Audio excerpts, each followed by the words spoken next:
I thought that I could like stand up and fart into my headset for a little bit of a giggle, but I lost it.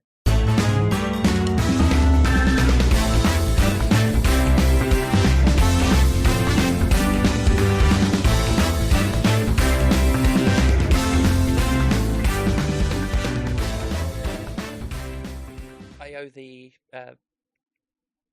Phoenix's eldest some Fortnite as well. We do duos, and we've actually gotten like a couple of wins out of it.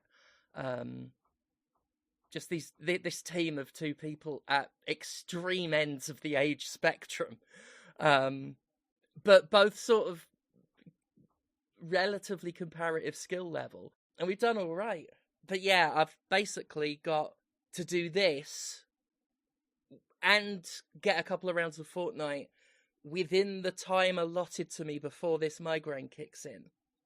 And what's annoying about that is it's a video game-based migraine, which is why I'm glad that we've got this forum now while I'm on migraine row, waiting for it to kick in, to complain about Fighting Force, the hit PSX game. Fighting I don't Force. think was actually a hit. Yeah, Fighting Force. It was. I don't know if it was the first, but it was a very, very early 3D translation of the Streets of Rage style brawler, sort of beat 'em up. Does all the hits. You've got an elevator level, you've got a train level, you've got like one of my favourite beat 'em up weapons, a glass bottle that breaks the first time you hit someone with it, and then you slash with the broken bit. You know, nice. The classic knife, what you can stab with or throw. It's not a great game, but I've got this fondness for it in limited run. I mean, they re-released Bubsy as a collection. They've demonstrated they'll do pretty much fucking anything. And yet I was still somewhat surprised that Fighting Force, which I've always considered a personal but not public classic, I got a lot of fondness for it. It was one of those PSX games that a lot of kids, when they were my, like, sort of in my age range, when we were kids, many of us played it because it was on a demo disc. And I don't think almost anyone bought it off the back of that. There are certain PlayStation 1 games where I am intimately familiar with the first level and know nothing about the rest of it. Oh, God, yeah. There's that one. QI is a game show hosted by Stephen Fry. I think Intelligence Cube. IQ, the Intelligence Cube. That was another PSX demo. I think it was more fondly regarded than something like Fighting Force, but again, most children, I think, experience just the demo. One game which I actually downloaded as a ROM recently, it's just called Ninja. There is a subtitle, but I can't remember it. I think Eidos may have done it. And it's, again, early rudimentary 3D. Actually, you could call it a brawler as well, but it's fucking awful. But, again, very familiar with level 1. The PSX is funny like that. I think you could really put together a Hall of Fame of just games that we all know level 1 of because it was on a demo disc.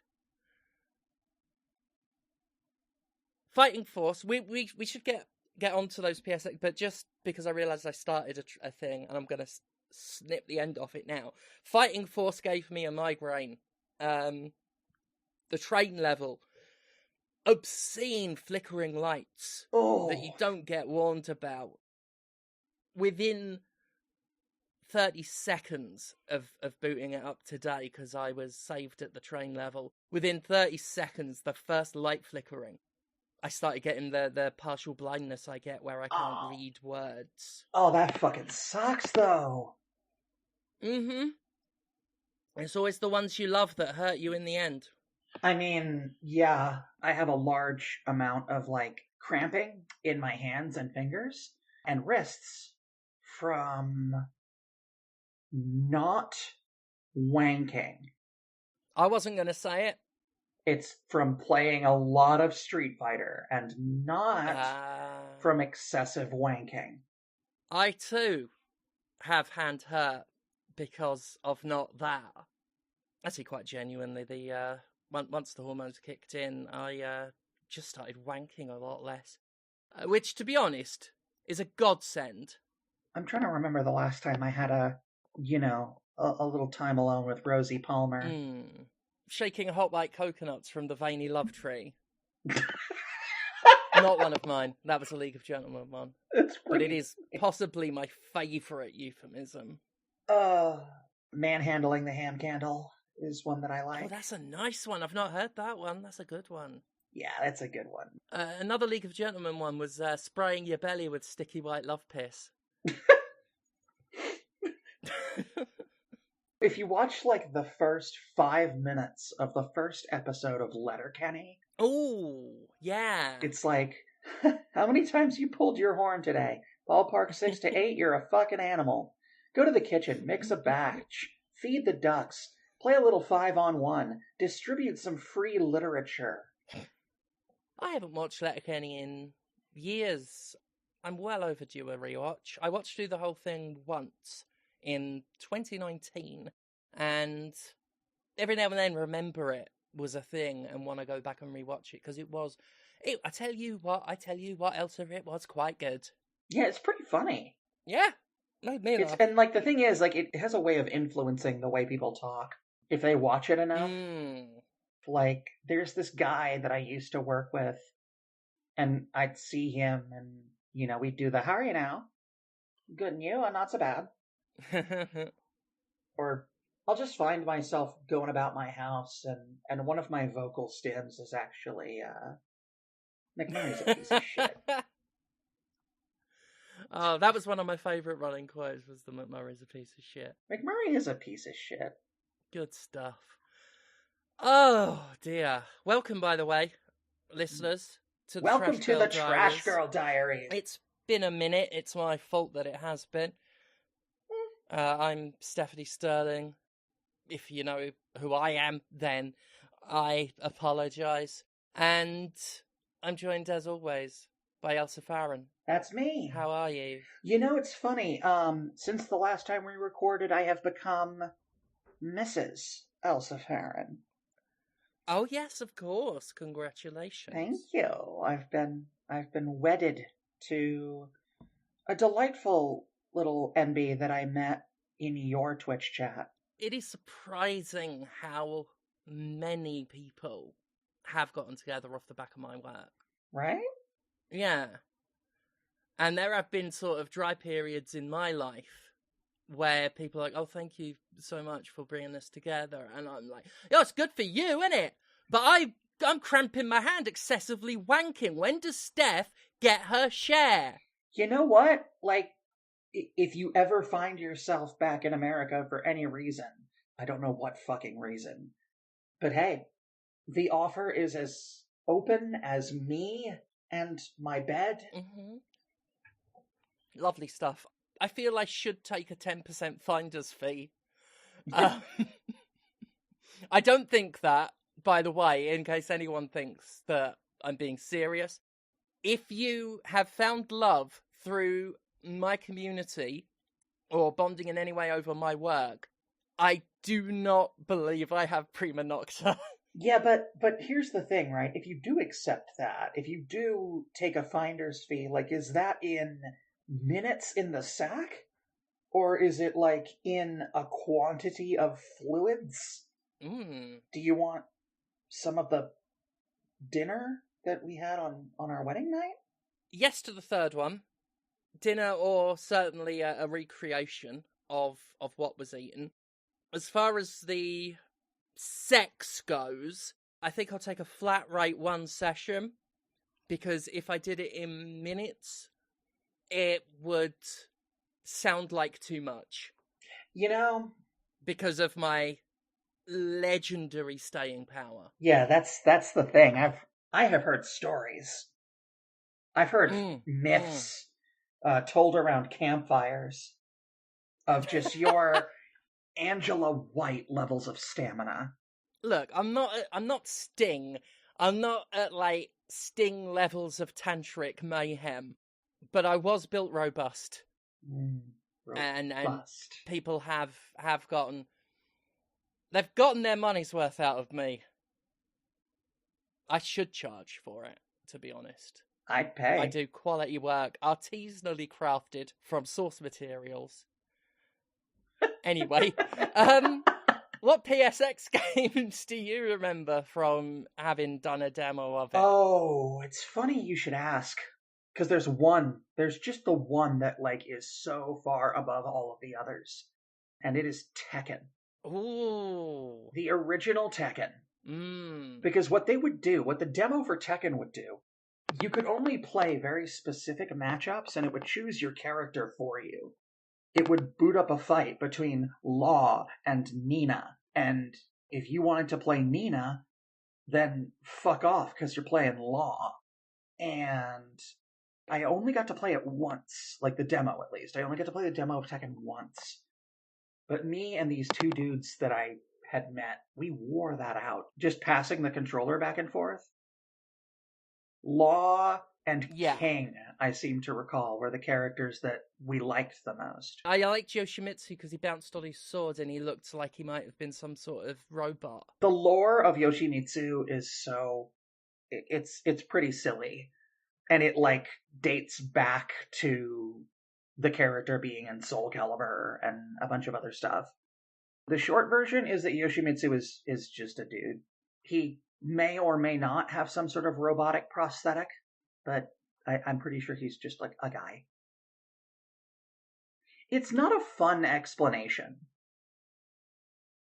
I could tell you about a television show that I'm going to pitch. Oh, yes, go for it. I'm going to pitch it to probably the BBC. Now, are you familiar with a television program called The Crown? Never seen it. I'm familiar with it. Yeah, it's a propaganda piece for the British royal family about the life and times of Queen Elizabeth. But I have an idea for a much better show. It's also about Queen Elizabeth. And it's called The Brown. Okay. Here's the premise of The Brown. Instead of focusing on important events in her life, right? Every episode is just about a different time when she really needed a shit and had to engage in any sort of, like, public event while needing to shit. Ah. And that's like the first 2 acts of the episode, right? Yeah. But then the third act is her finally getting to sit down and take a shit. And so it's just the Queen of England, you know, who's, like, not alive right now, Tasumi. She is just sitting on one of those old toilets with, like a chain that you would pull. You gotta reach up and pull the chain to flush it. But she's just sitting there, like, her unnecessarily elaborate dress bunched up around her waist, while just horrific sounds are emanating from the entirely too perfect echo chamber that is the royal commode. But she's just sat there, just going, "Oh, I needed a shit, no!"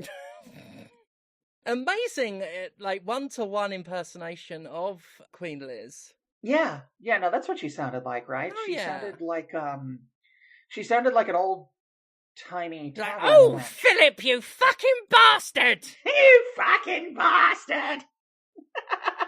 Charles, you stupid knobby, you ain't never gonna be king! You'll be dead before I am, you fucking bastard!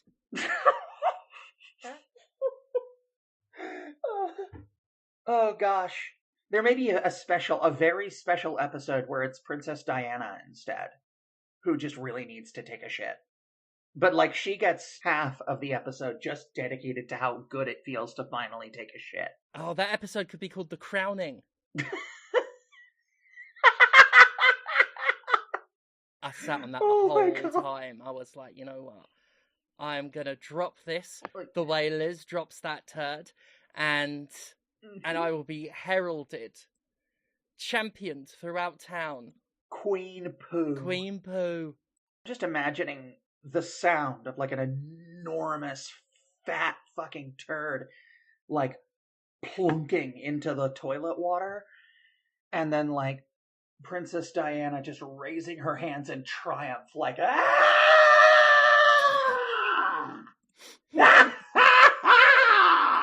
It's a great idea. I'm never going to Germany again.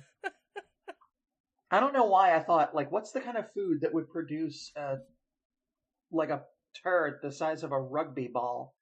I don't know. German? I don't know. I mean, I kind of feel like like French cuisine would do that, just because like don't they eat a lot more cheese? I don't know. You could do what I do and end up on like with chronic pain that puts you on pain management medication for far too long, and then you end up shitting rock solid.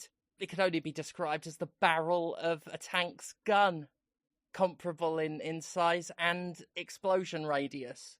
Amazing. Oh, it's genuinely traumatizing. Yeah, I can imagine. Yeah, I mean, shit, maybe this show should be about you instead. Could be. I feel like if I was ever going to get a breakout TV role, then something called The Brown would absolutely be it. What are your top 10? My top 10. Mm-hmm. Final Fantasy 10. Good answer. Good answer. That's my top 10. Yojimbo's in that. He sure is. It seems like we're coming back to Yojimbo a couple of times now. Yeah, well, I was calling back. I really do like the summons in 10. Like, design-wise, I think some of those are like, top tier, some of the best. I like the Yojimbo design, and I like the screamy one with the bandage on the head. Anima.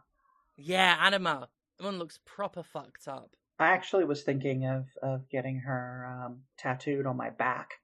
Ooh, that would be cool. It would cost like thousands and thousands of dollars to get it done right. That wouldn't be as cool. I'm still considering it, like trying to save up. Yeah, it would be awesome though. You know what's interesting is I only actually played 2 new video games in 2025. Oh. And it's funny because one of them is very good and the other is very okay. Right. Which one of those would you like to talk about first?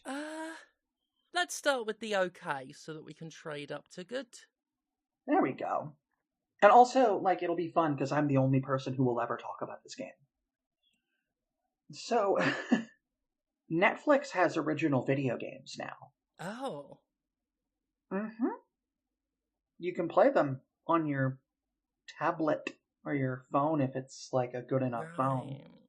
I haven't checked in with them in a long time, but I do know that they've for years been threatening to do like more game stuff. Yeah, and it's they have a game called Bloodline, but it's not the word bloodline. It's the word blood space line. The only reason I played it is because it is a tie-in with the Netflix original movie Rebel Moon, of which I'm very fond. Oh, you have mentioned that. I have. Mm-hmm. It's an interesting movie.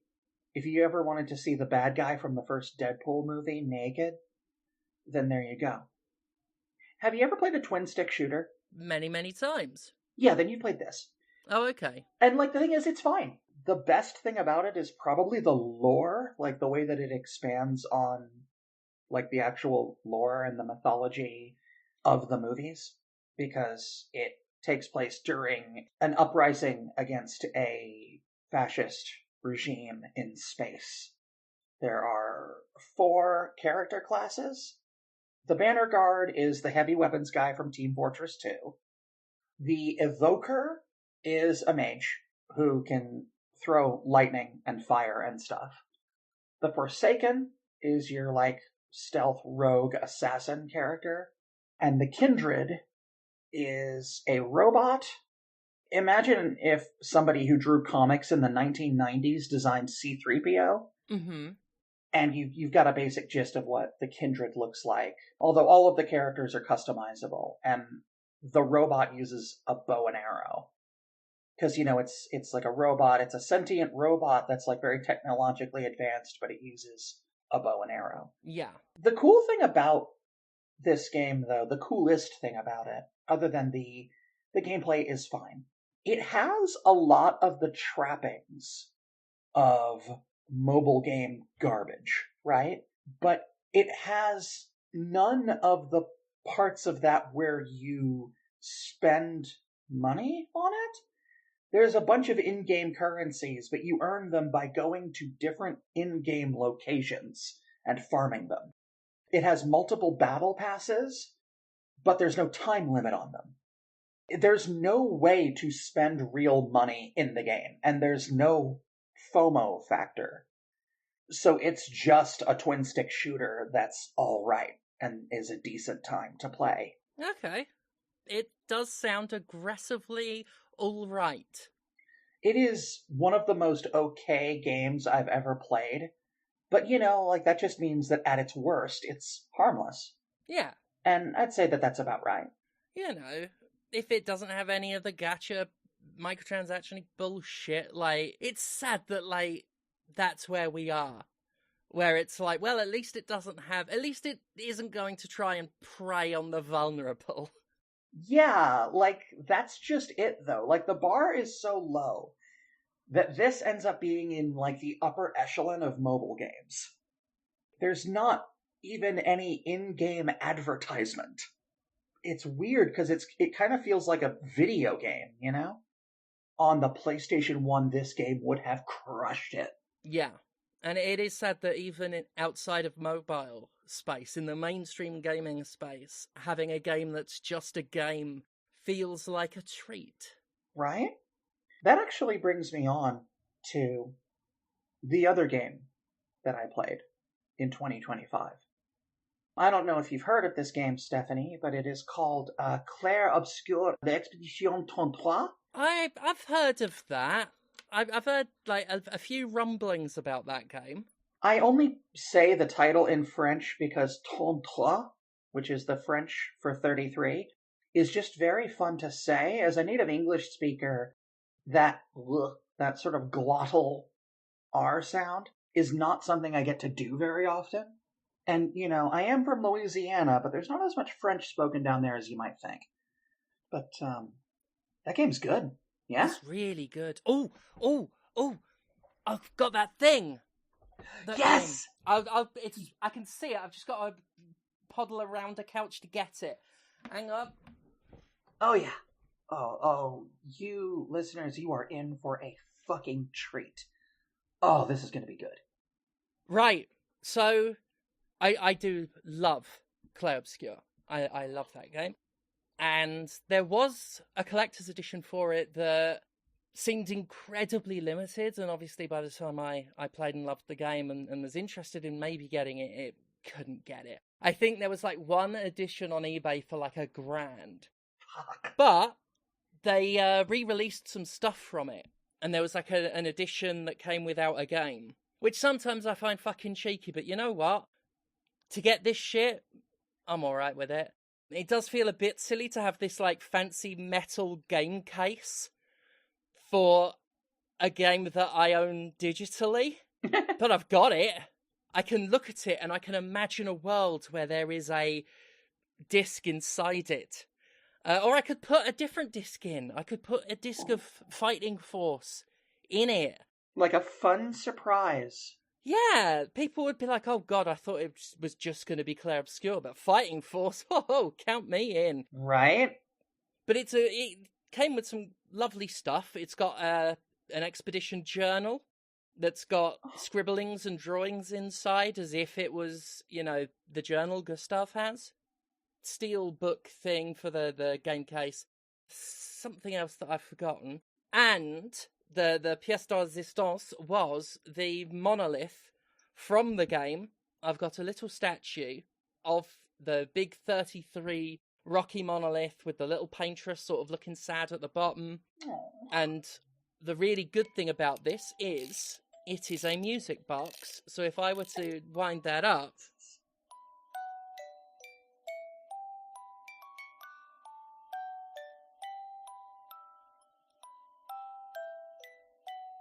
Isn't that lovely?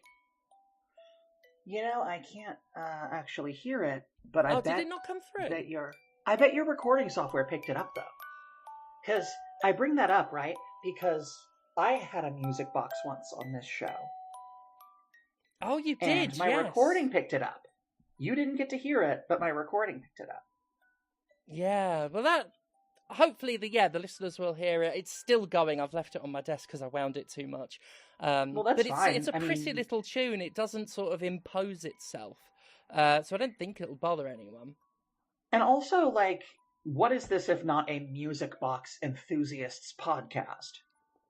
Yeah, like, this is where you come for, all the latest to do with music boxes and music box-based lifestyles. I do want one of those Final Fantasy music boxes. Every now and then I remember they exist and I don't get around to getting one, but I want, I at least want a Final Fantasy 9 one. I have quite a few of them, as you might expect. Like, I have one from Final Fantasy 1 from Final Fantasy 4. I know I've got, 2 or 3 from Final Fantasy 10. And 14 as well. Like, there's a lot of them for 14. I'm not 100% on all of the ones I have, because I have enough of them that it's like, recalling them all is a bit of a... Yeah. But I just like music boxes, They're very cute. I do like things that make noises. Undertale came with a music box. Mm-hmm. The physical collector's edition of Undertale comes with a music box, which I also very much enjoy. I've got that somewhere. I've got the collector's edition of that knocking about. Yeah, me too. I moved this past July, so it's been a hot minute. I moved this past June, and I still don't feel like I've moved in. Like, the move was such chaos. Thanks to Faye, it's sort of mostly organised now, but there is still a bit of sort of manoeuvring I have to do in certain parts to get around. But I think I've got all my collector's editions in a kind of pile on top of each other by the mantelpiece, but I can't quite get a look. I know I've got the Octopath Traveler one, which was nice. I don't get all that many collector's editions, but if it's a game I really like, then I will seek them out. I've got one for Owlboy. Ooh. Yeah, that's a nice one. It comes with in a big old box. I've got the Disco Elysium one, which photos don't do justice to the book that comes with the Disco Elysium Collector's Edition. The front and back cover, it's all the artwork for I think it looks like a fucking Hieronymus Bosch painting, basically. But it's got a lenticular effect wrapped around it, so it all has that kind of depth and that idea of 3D. But, my God, it's some of the most gorgeous lenticular effects I've ever seen. It is an impressive book, and it's massive as well as a book. Like, there's tons of stuff in there. It's a very nice collector's set, is that one. And I am, because I am a shameless consumer whore, on an impulse, and I really have got to rein this in, I did pre-order the physical collector's edition of Fighting Force. Hey, you know what? I've gotten collector's editions for worse games than Fighting Force, I promise. Oh, so have I. Speaking of the limited run ones, I got one for the fucking Jurassic Park collection. And almost every game in that collection is fucking shit. I'll tell you what that reminds me of. I have the collector's edition of Wanted Dead. Oh. You don't remember that game, do you? No, I remember Wanted Dead. I love that game so much. Right? Like, I read your review before I started playing it, because I initially got the copy of it on PlayStation Network for like $5 or something. And I read your review, and I was like, okay, I'm bracing myself because Stephanie says that the last level of the game is horseshit. So then I play the game. The last level of that game is horseshit! Funnily enough, I can't actually remember the last level of the game, but I fully believe it's horseshit. The game had, like, several moments in it that were kind of on that level of, like, God, fuck this thing. For real. That's kind of how I feel. But, like, I overall enjoyed the experience just on the grounds that it was so fucking weird. I love pieces of art that remind me of how different people can be. And like Wanted Dead is the kind of thing that seems like it just was it oozed from the various orifices in the mind of some absolute fucking weirdo who just wanted to put all of their favorite shit in one video game. And so like it's got this like fever dream like quality, like, okay, you're this badass lady and you've got a gun, you've got like a customizable pistol and an assault rifle, but you also have a sword because I want you to cut you got to be able to cut people up.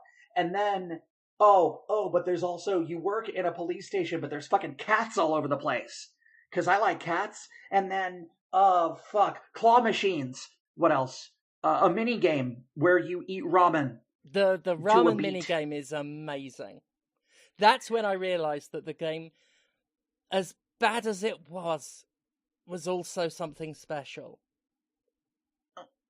I loved it. Like, it's not a good video game, No, but it's very charming. it's got that. It's certainly got a lot of that Deadly Premonition style appeal, where yeah, there are many parts of this that are fundamentally shite, and yet the whole is like the sum total is such an eccentric ride that I can't help but respect it. It's got that vibe of like No More Heroes, or you know what another one was Wet. Do you remember Wet? I do remember Wet. I remember that. That was a Bethesda published kind of third person shooter came out around that time where like the bullet timey flashy jump around a bit John Woo inspired kind of game was coming out. There was that one. There was an actual John Woo one, wasn't there? Stranglehold. Stranglehold. I remember Stranglehold.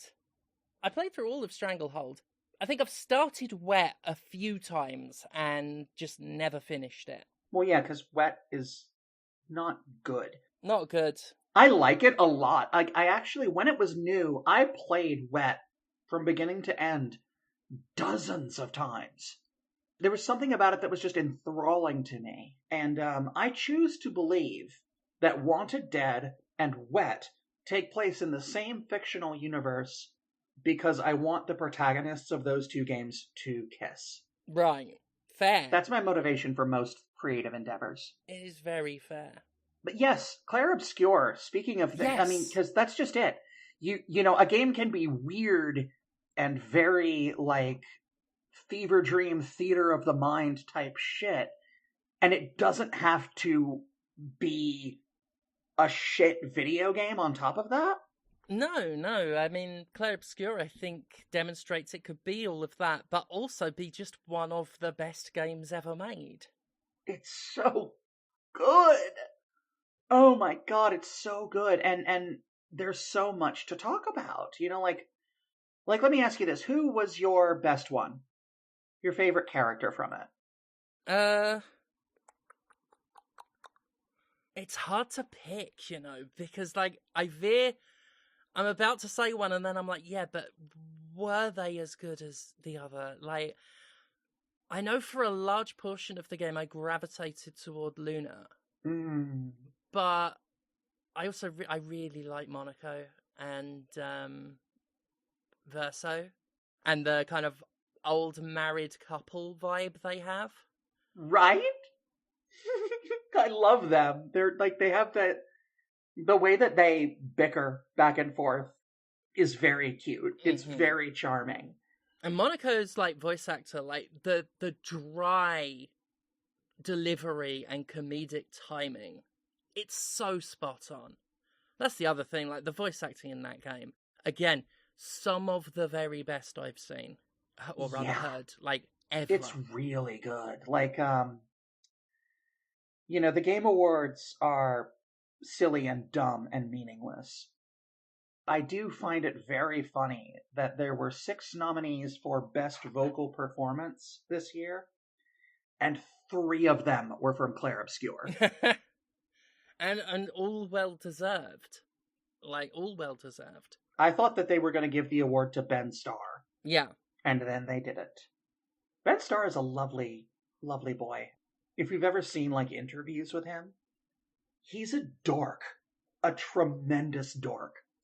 And it's very charming and very cute. I like dorky people. I gravitate towards them. Honestly, me too. I'm right there with you. Claire Obscure.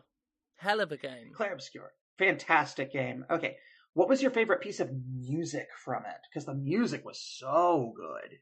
That is also a toughie. But I've got probably a firmer answer on that. I forget. I know the word summer is in the name. It's the battle music when you're in the... I can't remember their names now. Gestalt? No. The Gestrel Village. Gestrel. When you're on your way to the Gestrel Village, the battle music in the kind of very red, heavy, like, woods and that is probably my favourite tune from it. I find the way it opens to be absolutely beautiful. Gestrel Summer Party. I think this is the one. Yeah, that's the one. Again, I don't know if you'll be able to hear it, but... Yeah, I know exactly the one. So I'm just keeping it on now because I really like it. But yeah, that bit in particular, that string bit. Also, Monaco's theme as well is fucking top notch. I was tempted to have that as my entrance music when I had my Last Kid Bandit match last year. I went with music from Bayonetta instead, but I was very tempted. Also great. Yeah, it was from the first Bayonetta game. It feels like it should be the game's theme tune, but it isn't. In that cutscene before the first level when she's on the train with the very heavy sort of, like, brass and that on it. Fucking brilliant. Mm-hmm. But yeah. God, the music on Claire Obscure is great. All of it's good. That's the thing. It's so Every good. single component of that game is peak. Like, it's some of the absolute peak example of its component in the medium. Right? The thing I find the most intriguing about it, right, is that it kind of came out of nowhere, at least for me. Yeah, I knew it was coming because I saw trailers like a while back and it conceptually had my interest, but I didn't expect much. I was expecting something like the kind of shit you get from like Focus Home Interactive, like a Spiders style game. I was like, it might be at that level. I think many people were stunned. Even to me who knew it was coming, the quality of it and the sheer depth of it, that still came out of nowhere. Like, I was blindsided by a game I knew was coming. Right? And, like, a thing that happened for me, right, is when people make something that is a love letter to, or what appears to be like a love letter to older Japanese-style RPGs, you know, the Xenogear, Chrono Trigger, Super Mario RPG, Final Fantasy 6 through 10, let's say. Those things can vary a lot in terms of, like, how much fun they are to play, because a lot of the time it kind of feels like they're just having a wank. Yeah. But, like, every now and again you get a Claire Obscure, or you get a Lost Odyssey. I mean, Lost Odyssey is a little different because it's, like, Sakaguchi. He's got that pedigree there, yeah. Yeah, and he... Still a great fucking game, though. You know what's funny is, do you know what his favorite Final Fantasy game is? No. The YouTube user ProZD, who is now a voice actor in his own right, met with Sakaguchi at, like, a convention. Mm-hmm. And Sakaguchi just, like, looks straight at the camera and he says, "I like 9, of course." So yeah, Final Fantasy 9 is his favorite. What a man of exceptional taste. I know. I still have not played Final Fantasy 9 because I'm currently working my way through the Pixel remasters. Mm-hmm. The last one I finished was Final Fantasy IV, which is another one with a reputation that really precedes it. 4 is a very, yeah. I replayed through that. Was it last year? It wasn't too. Yeah, I think it may have been last year or the year before. Went through Final Fantasy IV again, and yeah, in terms of the older ones, especially, it is like up there. What this has taught me, right, is that when it comes to especially when it comes to story-driven single-player games, I need to listen to you more. And here's why. Two of my new favorite games of all time, because we haven't had time to talk about them, but two of my new favorite games in the world, I wouldn't have played them if it weren't for you. And that actually is a segue into something else I wanted to talk about. Mm-hmm. Mm-hmm. If you had a sandwich named after you, what would that sandwich look like? Like, what would the sandwich be like? Like, what's in it? What's the bread situation? How are you preparing it? If it's a sandwich that's going to be called the Stephanie Sterling for all time. It'd have to be in a baguette, first and foremost, because I love baguettes. Honestly, though, my taste in sandwiches is such that all I want to do is just name my favourite sandwich, which is a prawn mayonnaise sandwich. But that's not the question. But if someone asks me a sandwich question, that's all I can think about. I guess if we looked for something that would represent me. Gummy bears and yeast extract. Well, see, here's the thing, right? I think that we could expand on a prawn mayonnaise sandwich by using something other than mayonnaise, like Thousand Island. Yeah, or seafood sauce, which is sort of the happy medium between Thousand Island and prawn mayonnaise. I will say, if someone puts Thousand Island in there or seafood sauce instead of mayonnaise, I'm just as happy. There's a bakery in town that I absolutely swear by. They do a prawn mayonnaise. A prawn in seafood sauce sandwich. And I think I'm going to get one tomorrow now that I'm talking about it. Absolutely fucking gorgeous. So yeah, I'm prawn mayo sandwich is the baseline one I like, but there are other sauces. I will I'm Polly. I will entertain other sauces. Oh my goodness. I'm trying to work some sort of sauce-based pun. Yeah, I was going to, and then came up with Polly Sorceress, which just makes me sound like a really fucking great wizard. Right? I might start calling myself that as well, though I definitely am a Polly Sorceress. Honestly, yeah. If anybody is, it's you. Mm-hmm. And on the subject of sandwiches, it's a good video game? What's that? Indica. Indica is a fabulous video game. Yeah. Indica fucks. It does. It really does. I played it on your recommendation. I understand that the characters in that are Orthodox Christians and not Catholics. But it turns out my nun fetish doesn't care. It's good that it doesn't discriminate. I mean, you'd think, right? New Orleans is a very Catholic city. So you'd think that my boner would have opinions. But, it's nice to know that I did not raise an intolerant penis. Yeah. I'd be disappointed in my knob if it bore any malice to any denomination. I gotta say, though, Protestants do nothing for my dick. Nah. No, but Indica is a great game. I mean, there's something to be said for any video game that you can play through in an afternoon. Another 2024 release fits that criteria as well, in mouthwashing. The difference, I feel, is that I'm very, very likely to play Indica again. I don't know that I want to play mouthwashing again. It is a lot to put yourself through more than once. Yeah, I felt about mouthwashing the way I feel about movies like I Saw the TV Glow or Black Swan, where it's good, it's important, it's worth experiencing, but fuck, Yeah. I liked Requiem for a Dream. I'm never watching it again. I just... That film made me miserable.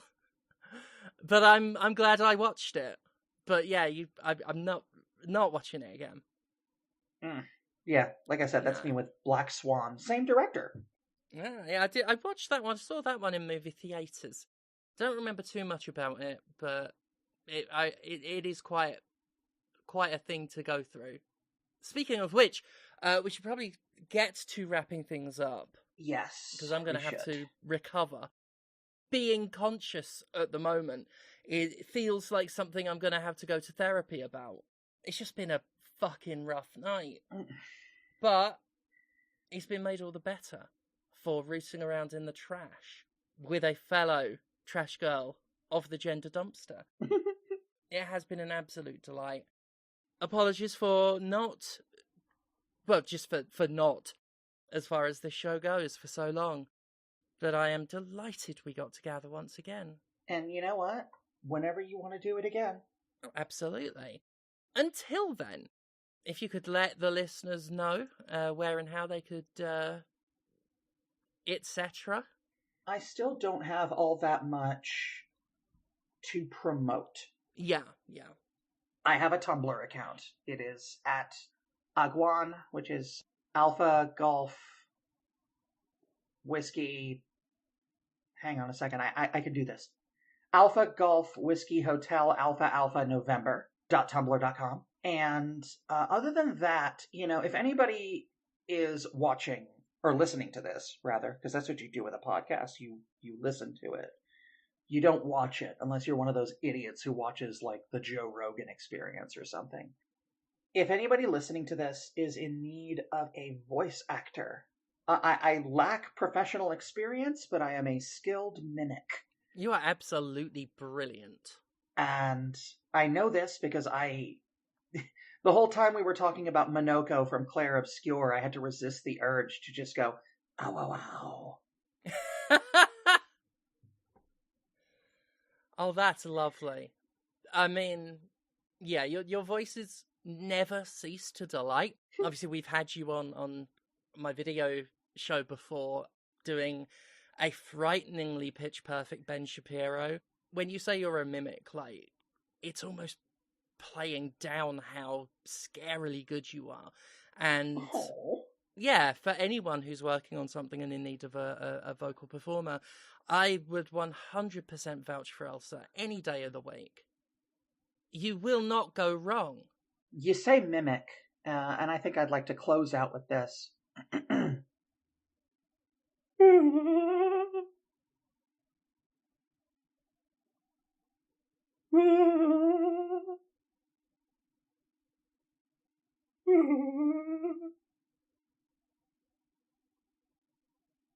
Don't tell me you don't know what that is. That's Dark Souls. I hate that Discord's completely muted that. Oh, that's so fucked. All I heard was, oh, then silence, then, oh, and then silence. That's all I got. It's given me something to look forward to.